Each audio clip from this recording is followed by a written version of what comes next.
આજે સવારે 5:30 વાગ્યાની આસપાસ અમારી નાયબ કલેક્ટર પ્રાંત ચોટીલાની ટીમ સાથે અમોએ થાનગઢ તાલુકાના ભડુલા વિસ્તારમાં કે જ્યાં ગેરકાયદેસર કાર્બોસેલ એટલે કે કોલસાનું જે મોટા પ્રમાણની અંદર ગેરકાયદેસર ખનન પ્રવૃત્તિ ચાલે છે ત્યાં અમોએ રેડ પાડવામાં આવેલી હતી અને આ રેડ દરમિયાન છે એ તદ્દન 5 કૂવાઓ છે એ ચાલુ હાલતની અંદર મળી આવેલા હતા. એમાંથી 2 કૂવાઓની અંદરથી કાર્બોસેલ કોલસો કાઢવામાં આવતો હતો અને 3 કૂવાની અંદર છે પાણી ઉલેચવામાં આવતું હતું.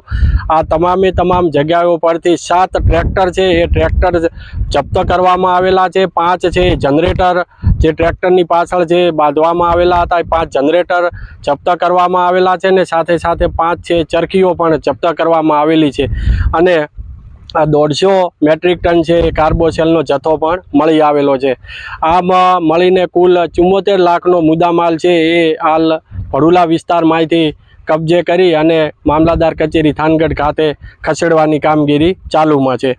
સાથે આજે રાત્રે મૂળી તાલુકાના અસુંદરાળી ગામે ધોળિયા અને દુધઈના જે સીમ વિસ્તારમાંથી ત્યાંથી પણ 7 કૂવા છે ચાલુ હાલતમાં પકડી પાડ્યા હતા અને 300 મેટ્રિક ટન છે એ કાર્બોસેલનો જથ્થો ત્યાંથી પણ મળી આવેલો હતો. એ તમામ જથ્થો છે એ પણ 5 ટ્રક ભરી અને મામલતદાર કચેરી ખાતે ખસેડવામાં આવેલો છે.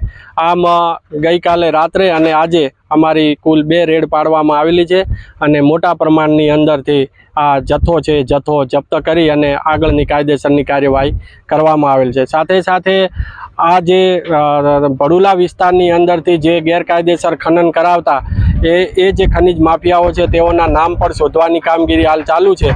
હાલ 2 નામ છે મળી આવેલ છે. એમાં એક છે વિરલ જોધાભાઈ ભરવાડ અને બીજા છે રાજુભાઈ ભરવાડ. આ બંનેની સામે કાયદેસરની કાર્યવાહી હાથ ધરવામાં આવેલી છે.